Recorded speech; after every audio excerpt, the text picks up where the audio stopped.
Narrator. You are walking through the Gothic quarter of Barcelona, or maybe the busy streets of Rome.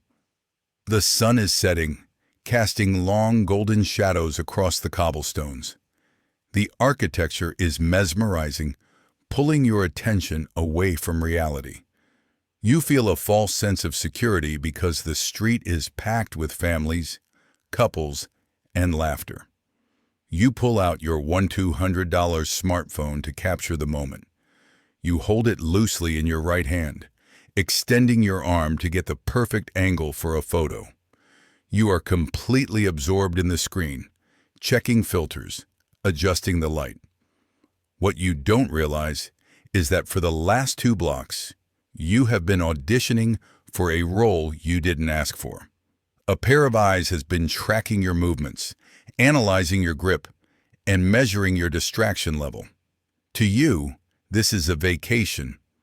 To the swarm watching from the shadows, you are just a walking bank account waiting to be withdrawn. They don't attack like wolves, they move like fluid. It is a highly coordinated dance practiced thousands of times. The group consists of 4 operatives. Operative 1, the blocker, accelerates his pace to get in front of you, slowing down just enough to dictate your speed. Operative 2 and 3, the wingmen, slide silently into your peripheral vision, effectively creating a moving human corridor that cuts off your escape routes. Operative 4, the snatcher, is the ghost behind you. You don't hear footsteps because the ambient noise of the city, the street musicians, the chatter, the traffic, masks their approach. You are still looking at your map, trying to find that recommended tapas bar. You have no idea that your personal space has already been violated. The invisible cage has closed around you, and the latch is about to click shut. The execution is brutal and lightning fast. The blocker in front of you stops dead in his tracks, pretending to tie his shoe or check his own phone. You instinctively brake to avoid hitting him, throwing your body off balance.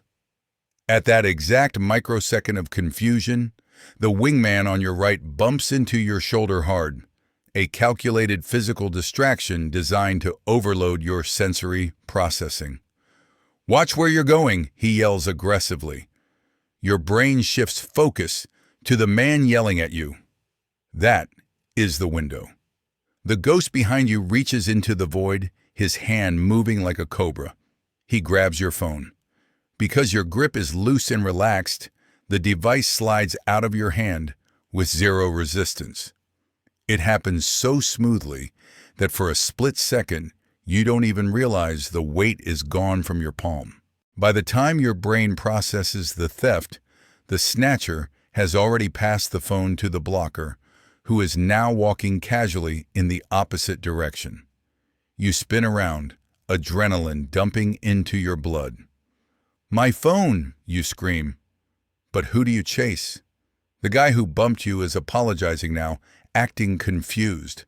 The guy who stopped in front of you is gone. The crowd keeps moving, indifferent to your tragedy. You stand there, heart hammering against your ribs, realizing the magnitude of the loss. It's not just a piece of glass and metal. It's your boarding passes, your digital wallet, your maps, your connection to home, and thousands of irreplaceable photos. You are stranded in a foreign city, digitally naked and utterly alone. The vacation is officially over. Stop. Breathe. Let's rewind the tape and rewrite history. This time, the victim is not a victim. He is an operator. Before he even left his hotel room, he made a small but critical tactical decision. He bought a simple accessory that costs less than a cup of coffee but is worth its weight in gold. A heavy-duty wrist strap lanyard attached to his phone case. He walks out into the street. He is not staring at the screen blindly. He checks his route while his back is against a wall, then secures the phone. He wraps the lanyard tight around his wrist. He is aware. He is prepared. He is a hard target. The swarm tries again. They see the phone in his hand. They assume he is just another distracted tourist. They move into formation. The blocker stops. The wingman bumps. The distraction is perfect. The snatcher reaches out, grabs the phone, and pulls hard. But this time, nothing happens.